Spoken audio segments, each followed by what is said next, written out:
Happy birthday to you. Happy birthday, dear Noel. Happy birthday to you. Hooray! Hip hip hooray! Hip hip hooray!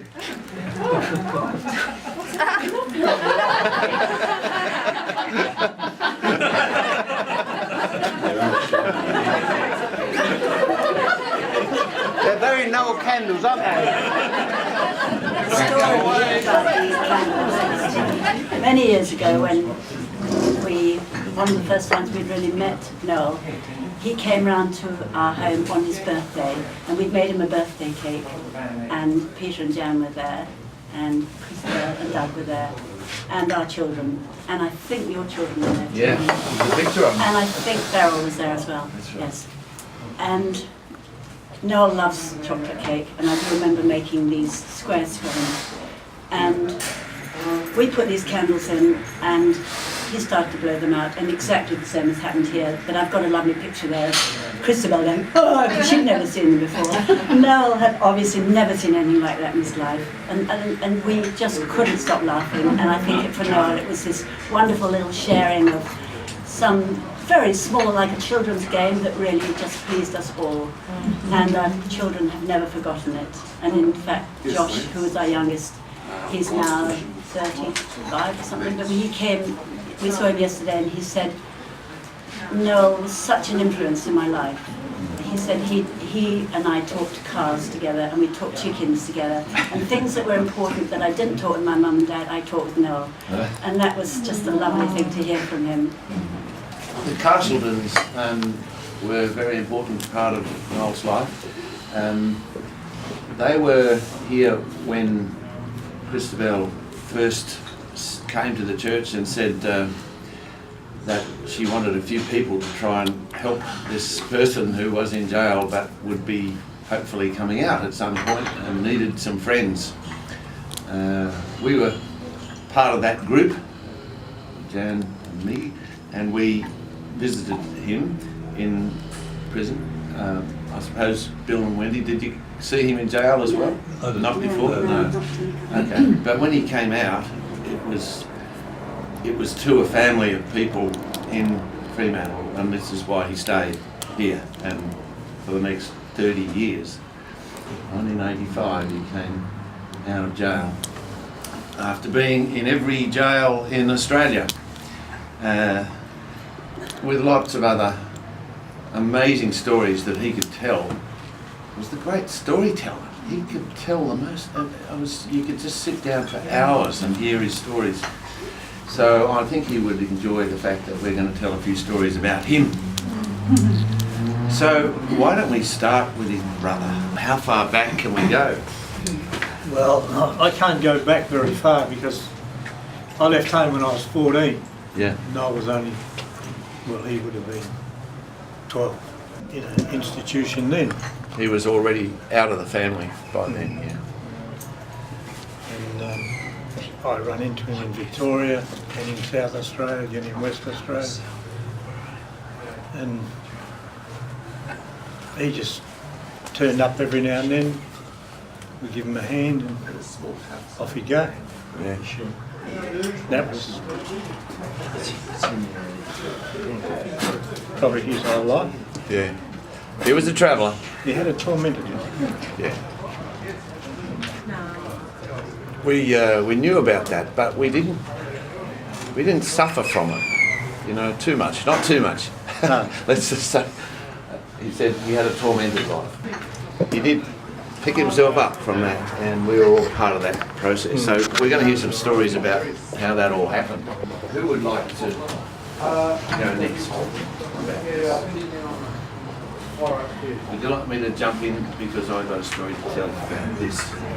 When Noel was in jail, he used to look out of his cell window at the ocean and think that was freedom, to go and swim in the Indian Ocean. And he dreamed about that, and he used to say when he gets out, that's what he really was looking forward to. And when he did get out, one of the first things he did was to swim at South Beach. and discovered it was heavily polluted.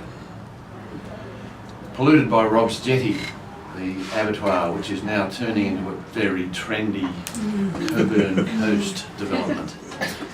But Rob's Jetty at that point used to put all its effluent straight into the ocean. It had a pipe that went out just a few feet from the edge of the beach, and it was bits of animals were floating around there for years, and everybody who grew up in Fremantle thought that was normal, and the beach itself was very black because of the pollution. And Noel couldn't believe that this was allowed.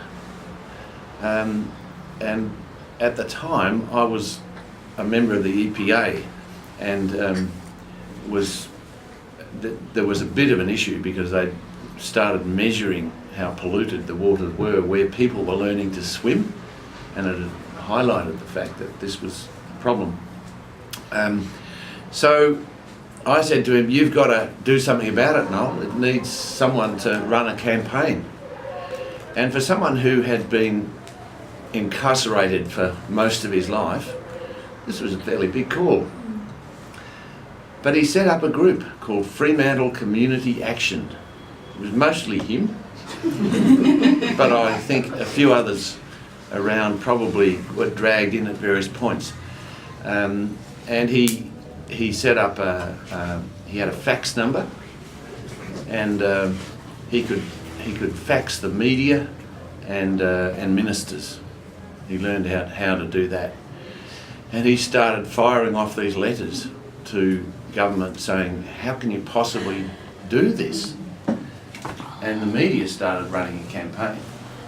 You'll see on this one, "Winning the Battle of the Beaches," which was a Sunday Times article about Noel and what he did, because he actually won this campaign. I remember him coming to me once and saying he really loved sending faxes into the ministers' offices. He said it was better than breaking into them because they had to respond to you and to send something back. I haven't come across anyone with that perspective. And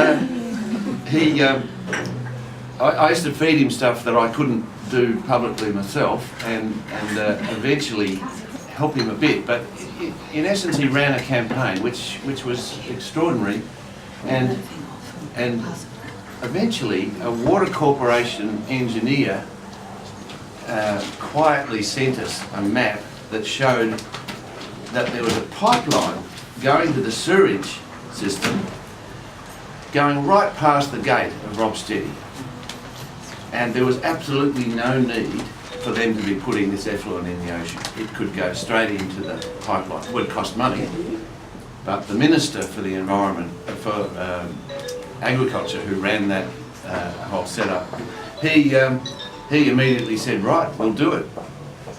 And at the ceremony where they turned off the tap to the effluent going into the ocean, Noel was invited along and was presented to the media as the hero of South Beach. And from there on, South Beach was a sacred site. And when he started swimming there, he found a pod of dolphins who used to gather around him quite frequently. He used to swim out to them all the time. And he reckoned that they were thanking him because he cleaned up their area and created an opportunity for them to have a clean habitat. So it was a pretty important time for him. He did gain confidence that he could contribute as well as just be someone who took things literally. And I tell that story to all my students because I reckon that if anyone can make that kind of contribution like Noel, then really anyone can bring about a difference to their environment, and he was a very good case study of that.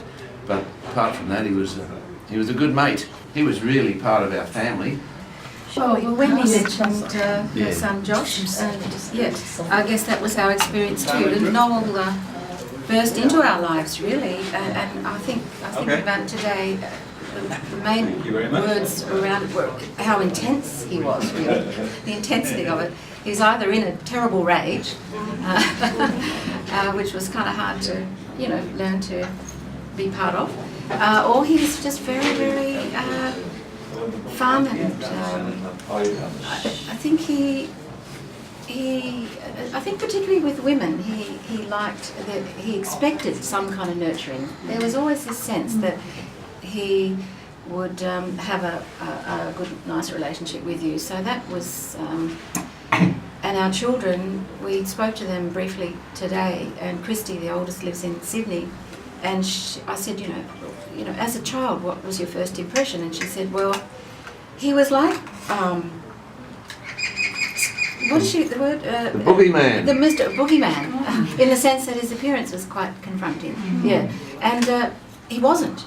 Very, very quickly, as a child, it just was... Someone you could trust, actually, and was a yeah. good friend, and yet he looked like a boogeyman. So that was a big learning experience. They were very small, and they all, he had a big impact on them in many ways, and two of them were hoping to come here today, but one's teaching and one wasn't able to make it, so they all send their best wishes. He had a great sense of humour as well, and he really put me on the spot a couple of times. I remember once he was working on our roof, doing some repairs, a bit of odd handyman job, and the police knocked on my front door, and I said, and they said, oh, do you know where Noel Coward lives? And I quite truthfully said no. Because I didn't. Most of the time in our house, at some point in the day. But he wasn't, he didn't, actually he never used to tell me where he actually lived, and it was a protective thing. And he was really, dying of laughter on the roof because he could hear this. Little Miss Goody Two Shoes was sort of really put on the spot. So, yeah, and another occasion, he did go back to court because there was an incident that he was involved in, and it turned out to be a setup, but he was on trial, and a whole range of people went to support him, including my mother. And there's a picture of, this is now 30 years ago, my mother and Noel used to visit her quite a bit, and my father, and she was actually called as a character witness. Yeah, this picture here. She was called as a character witness, and so she was up there and started to rave on about him, and the lawyers and the judge tried to kind of, make her answer the questions, and she turned to the judge at one stage and says, "Don't interrupt me. I'm trying to tell you what this man is like, And we were all sitting in the courthouse, really laughing away. But the look on Noel's face was quite phenomenal. He was just, all his Christmases had come at once. To have this woman, age 60, a mother figure, actually telling a judge, subverting the system, which is his favourite thing. I guess the final thing I'd like to say is there was often this sense of terrible waste whenever you listen and hear his stories. Waste in so many ways, and everyone will know what I'm talking about. But he had this urge to make good of waste, and there was a time when he ran a business, actually going to the tip and recycling stuff, and he really loved it, and it was very symbolic as well as very dirty and very real. And at the time I was working with refugees and migrants, and there was a young Iranian refugee who connected with Noel, and he worked with him on the rubbish tip. It didn't come to a sort of a clean end, that particular venture. But he always had this drive to, and it was, and he also took old wood and he made furniture, and Christy reminded us today that she has a tall boy in her bedroom made by Noel, and she loves it, and she looks at it, remembers him. And when you think, now he's gone, you can kind of look at it in a whole kind of a way, and you can see that actually he did redeem the waste in so many ways, and reconnected to family, and loved his mum, and reconnected to and had a lovely friend in Dara the last couple of years. He wrote really well, and that was he had when he lived in Russell Street, our street, he had a cat that was totally and absolutely wild, and he called it Tack, and it terrorised Russell Street, totally terrorised Russell Street. And I love to think of his dog all those years later, and great companion, great, dog, and never terrorised anybody. And to me that was kind of symbolic of so much that Noel did in fact, make good on a lot of stuff. Yeah. Anyway, I've spoken enough. I met Noel through John Breck many years ago now. Noel and John used to do a lot of nighttime exercise together. They used to do a lot of running around at night, and they used to do a lot of ordering things, putting things in one place, in another place. And I remember this story that Johnny was telling me about them having put some of these things in the back of a utility, and they were driving along, I think it was South Terrace, and it was wet. But at the same time, because Noel always had that sort of, I'm doing something pretty illegal look about him, and this police car came along, slowed down, and Noel said to John, "We're done." And John said to Noel, "Yeah, we are done." And Noel said, "Hang on." So he pulled over, because it was raining a bit, and called out to the policeman, "Hey mate, we've got a flat tire, will you give us a push?" And the police car drove off.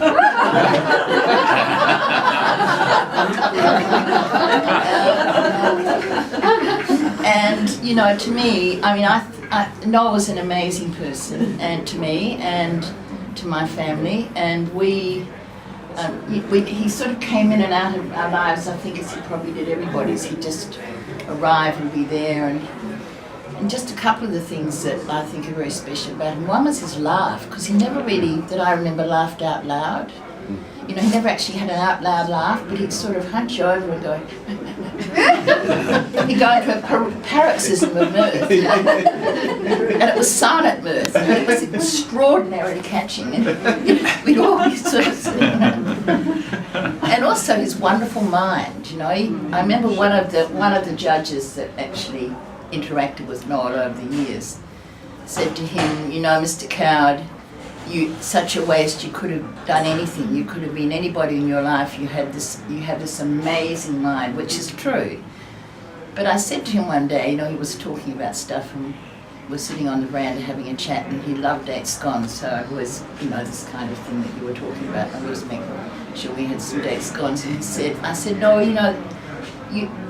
you came from such a lot of pain, but you have always been, in my experience, extraordinarily kind. When you actually found people in need, the first thing you did was to actually reach out and help them." And I said, a lot of people who go through what you've been through and spent so much time in the Nick, which was not conducive to warm and fuzzy kind of personal development,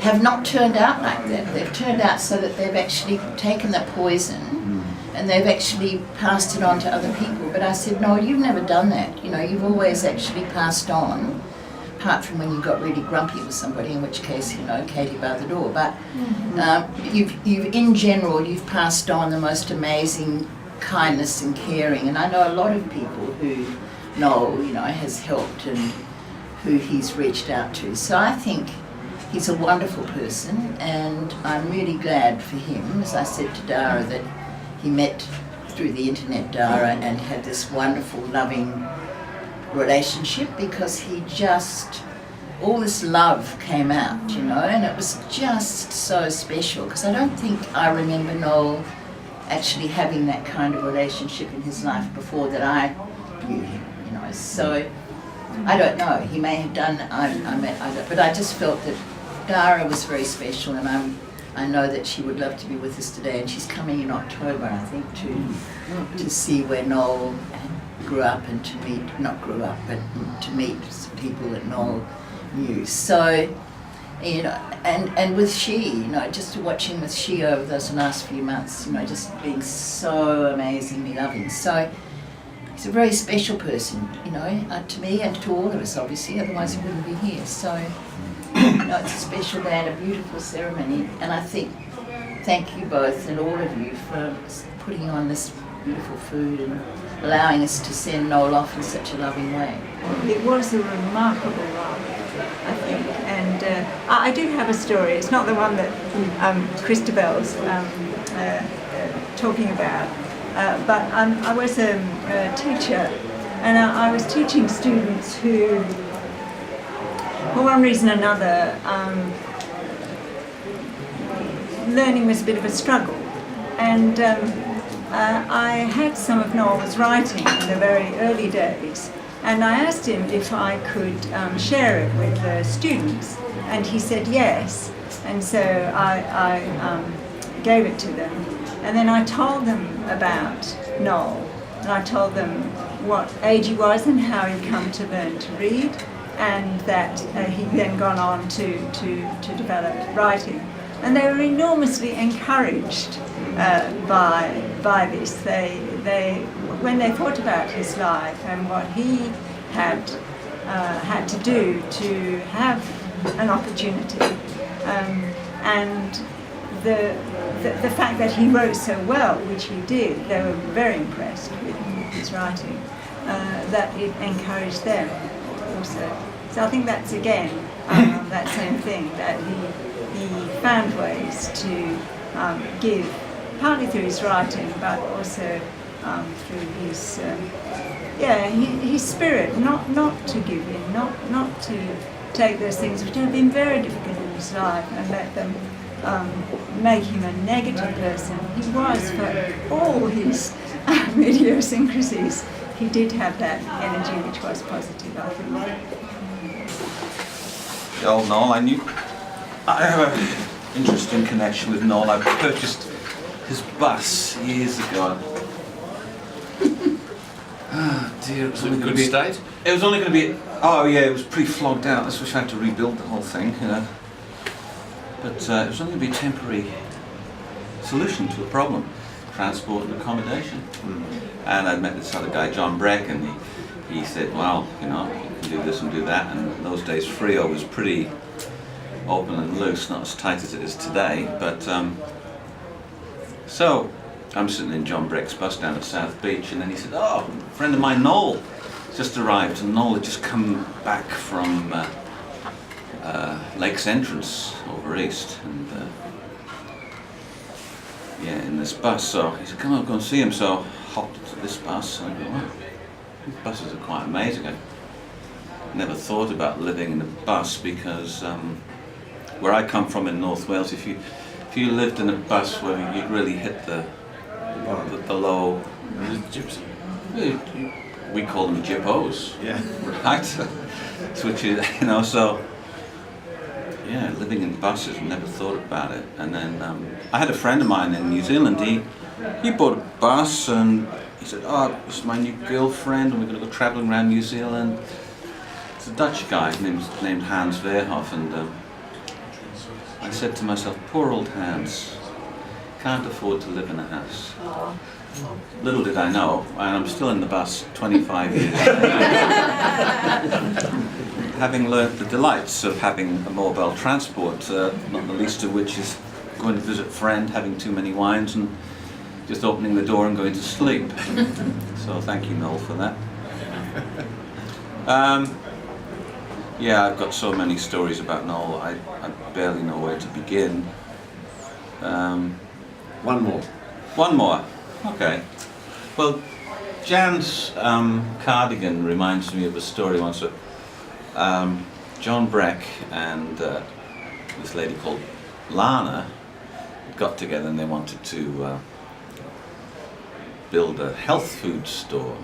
She was funding it, and I made all the cabinets, I did all the woodwork and everything like that. So we shipped all these pieces down to Bunbury, where the store was going to be in a shopping centre. So around at the back of Lana's place, we had all these piles of wood there. And then we made about 23 cabinets, big things, and bins for nuts and fruit, and shelves for lotions and stuff like that. And they were pretty well made, even though I say so myself. Anyway, me and John Breck, we would go off daily to fit out the shop. And Noel got the gig of spraying the cabinets. Now Lana wanted to sort of copy the body shop, so it was forest green, cream and gold. So these units were forest green, right? So anyway, the first day we came back, Noel's got the job, it's spray gun, it's got, you know, the overalls and the mask and everything like that. We came back and we saw about 5 or 6 cabinets, all put together, all in green.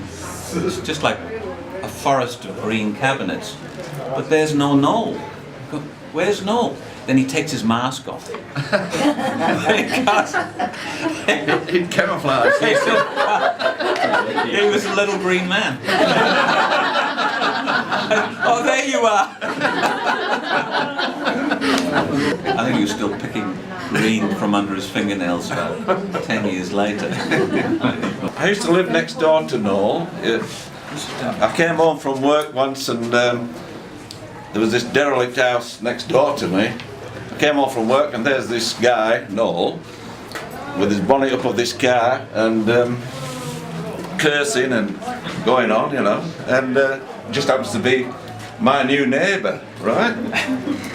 So from then on, he tells me the stories about being in prison and stuff like that, and the atmosphere of the street actually changed. The whole street actually became a copper's refuge. It was like, it's see that car there?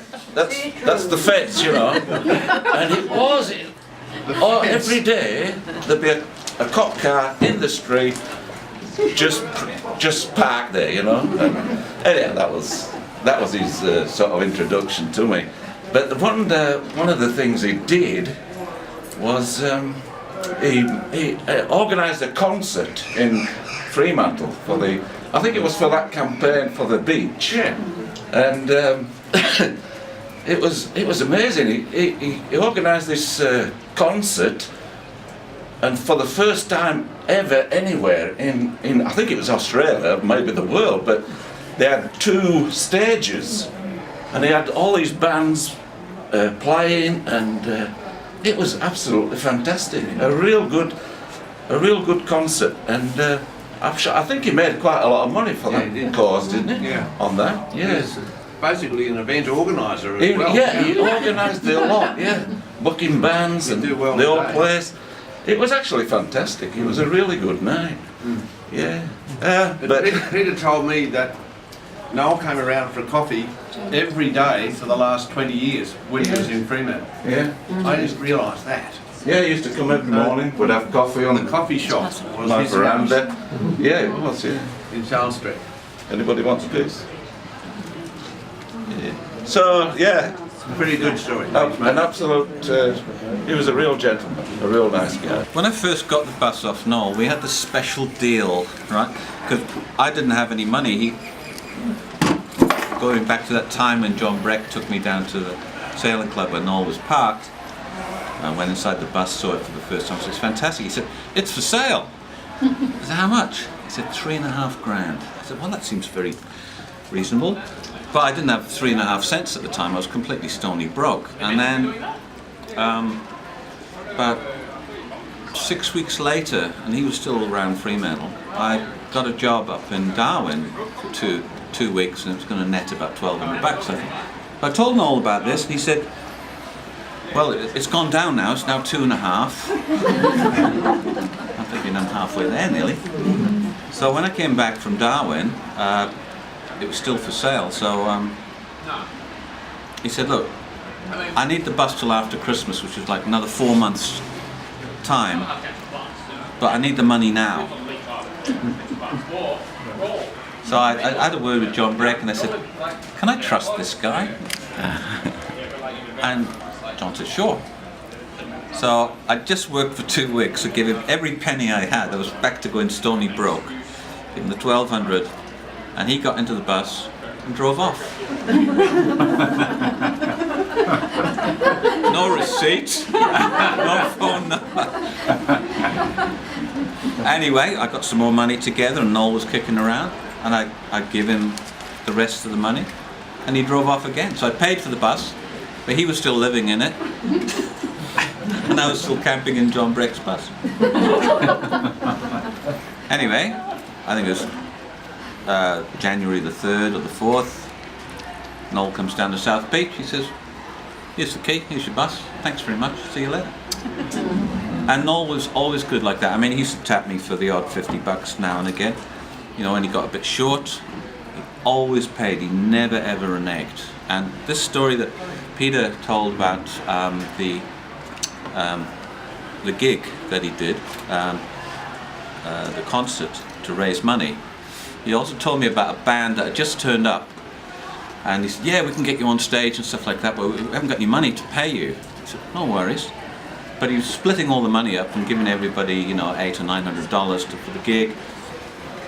And Noel told me that about 3 years later he managed to find the guys who were in the band that played on the nights, and he finally got $800 together and went to see them and give them money. And that's the sort of guy Noel was. He was very honourable in that regard, most certainly. You trust him with your life in terms of money, or you can trust him with your life actually with most things. Anything. Yeah. Bill could probably say you can trust him with your life, that you're bound to lose some money. Bill was his bank. That's not quite true. You were very generous. I'll tell one story about Noel because it says a bit about me. Quite early on in the piece, when Noel was quite correctly, Peter's told us, he was quite correctly paranoid about the police pursuing. You know, there was no shadow of doubt, he was right. They were just hanging out to get him back inside. Yes, they were. But anyway, you know, this group of wonderful women were all finding work for Noel, and he was using all the handicrafts he had picked up in jail and doing a bloody good job. But suddenly I got a call at Fremantle Hospital where I was working from Wendy saying, Noel's been picked up by the police, he's in the slammer, and they want $10,000 bail. Well, in those days that's probably 50 grand. It was a huge bail they were demanding. And so I said to Wendy, well, you can go and sign the documents because we'd given security the title deeds to our house. And we were joint owners of the house. Well, Wendy went down there and the cops said, oh no, we can't have your signature, you're a woman. So, you know, the first minute I could get out of the hospital, because he was really wound up, poor guy, being back in the slum. I went down to the cop shop and said, what's going on here? And they said, oh, I'm glad you turned up. Yeah, sign here. So I signed for the doll, and I hadn't had nearly as much to do with Noel as his support group. He was still quite paranoid, and I was really, really worried that he might take off. You know, that just shows how little trust I had in him. So I thought, God, we can see all this money going out the window. We'll have to mortgage the house again and all the rest of it. So it was a bad story on me. I mean, I had a lack of trust that you guys have told us I shouldn't have had that lack of trust. Anyway, of course, he didn't abscond.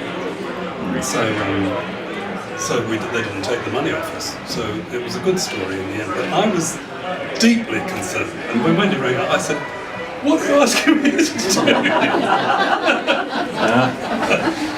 This is a very small thing, but it was a little bit what I had to learn with Noel.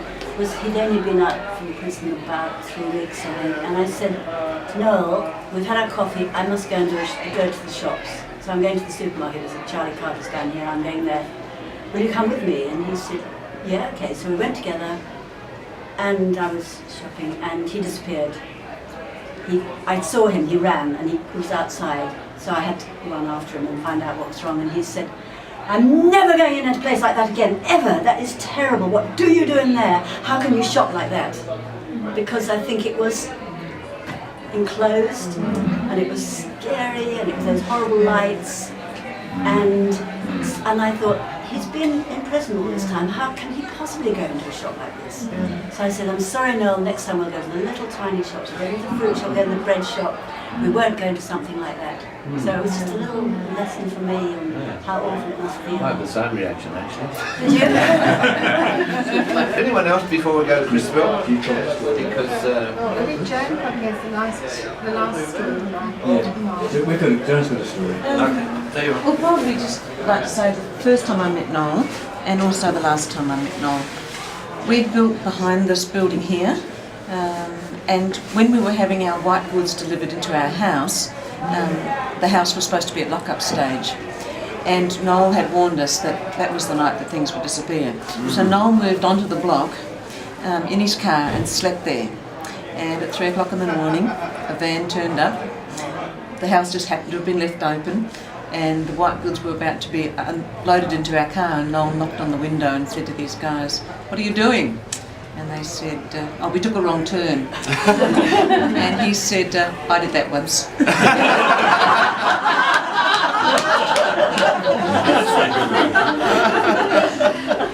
And there's another part of that story which I'll leave to perhaps Kim and... Tell us, finish it off. Well, they took off and we kept our white goods. They But followed them down the road, yeah. there is another little bit of that story that Christabel might tell about when, as a thank you. Yes.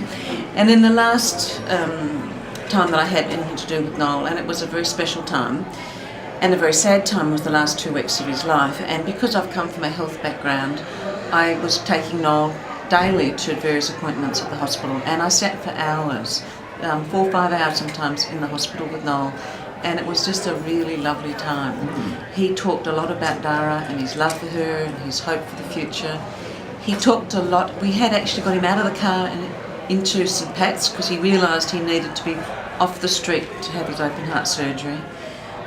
He was talking that he was in a really good place. He was talking so positively about the future. And as Peter said, he did go to a better place, but it just wasn't the place that we thought. And it was a very special time, and I feel very blessed to have had those last 2 weeks with Noel. And perhaps Kim and Christabel could tell us about what happened when we tried to say thank you to Noel for the... We all moved in here. This lot took off. Joan and Michael took off. Christabel took off. Peter Humphries took off. And Peter Smith. I was on my own on the block. Quite nervous, because I mean, it's this... No, and he came round every hour to check that I was okay. I could see the torch. It was such a, he was such a small, slight man with a huge presence, actually. It was like having a 6-foot giant taking care of me. But yes, That's lovely. Christabel will tell you. I probably know Noel least of all of you, but Noel read my book and I read some of his poems, and we would talk about his poems, and most writers would die to have feedback about their work, and they very rarely do. But Noel would post his poems online, and he got so many hits that he said, I had to take them all down from those sites and put them on sites where nobody could communicate with me, because he actually didn't want any feedback, didn't want to talk to anyone. And I said, well, how do you know how your poems are being received and if they're being read? He said, oh, it's all right, I count the hits, that's all I need to know that they're being read. So, a very unusual writer, and his poems were very beautiful. I guess that was the culmination of the end of his life and his educating himself, as I can't remember, I think you were talking about. Yeah, his writing was extraordinary. Yes, it was. I think he's taught himself at the age of 20, something like that.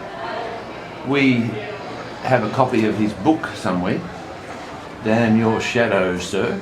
The story of Noel Coward, and a number of his poems, but and a wonderful short story he wrote about growing up in Risdon, watching the shipboat take the rubbish out and dump it in the Derwent.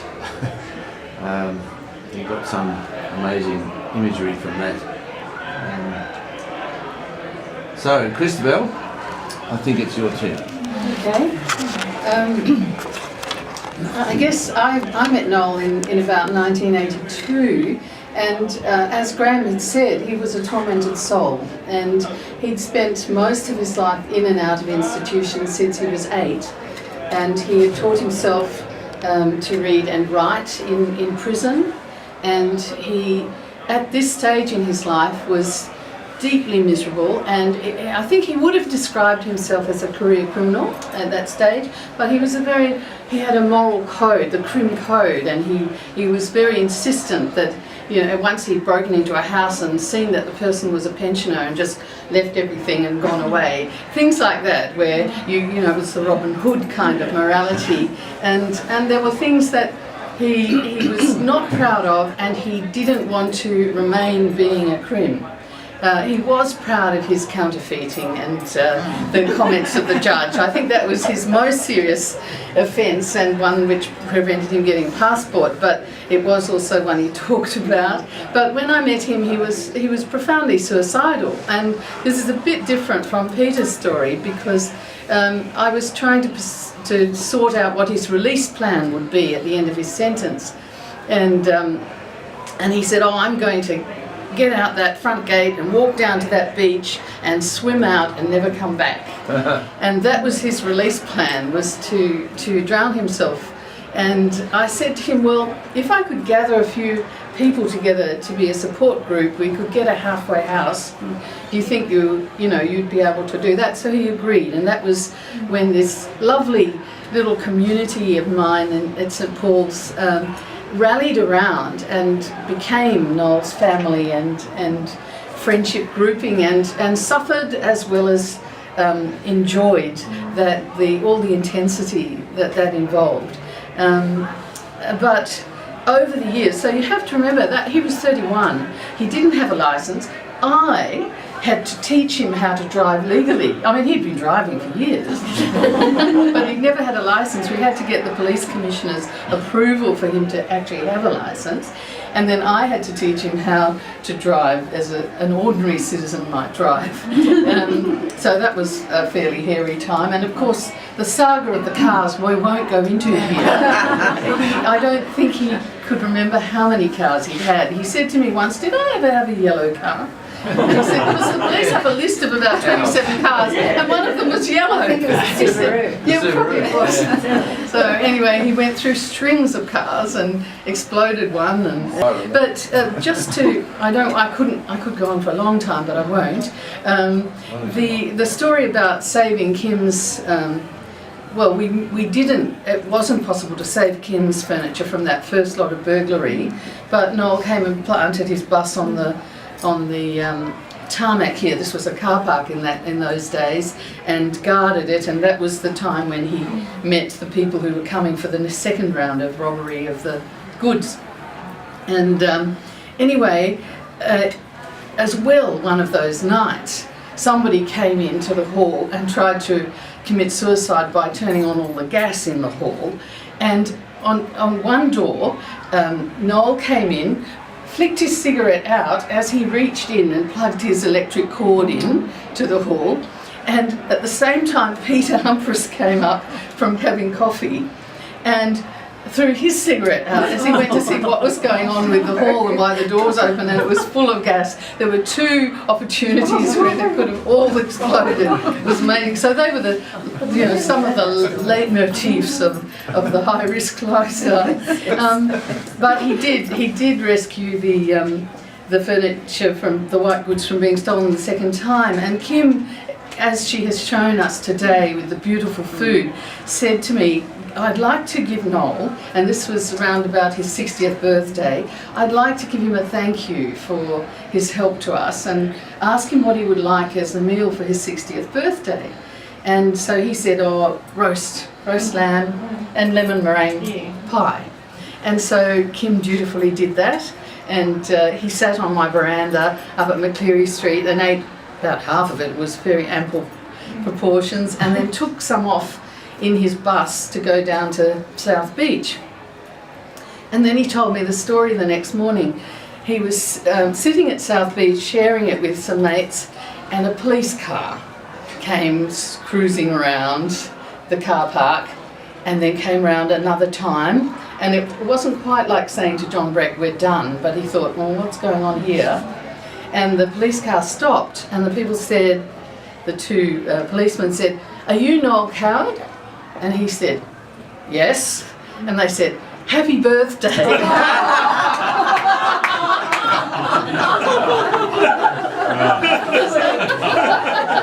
They checked and discovered that this was actually his birthday.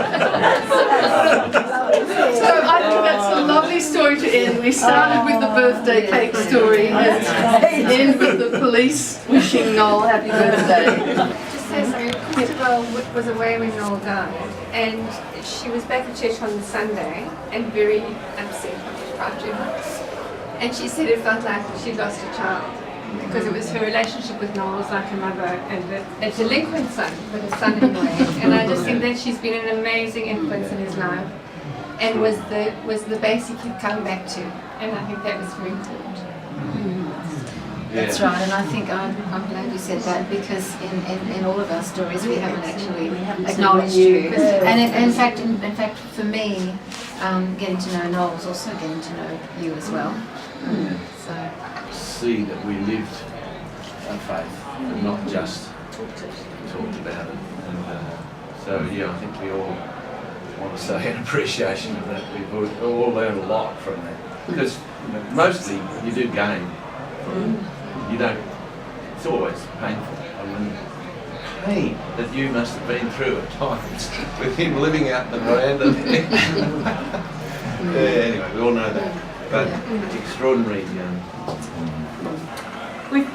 It's been an inspiration for us, because we really didn't know one Noel that well, even though it's Graham's brother. It's been really, really lovely. Thank you.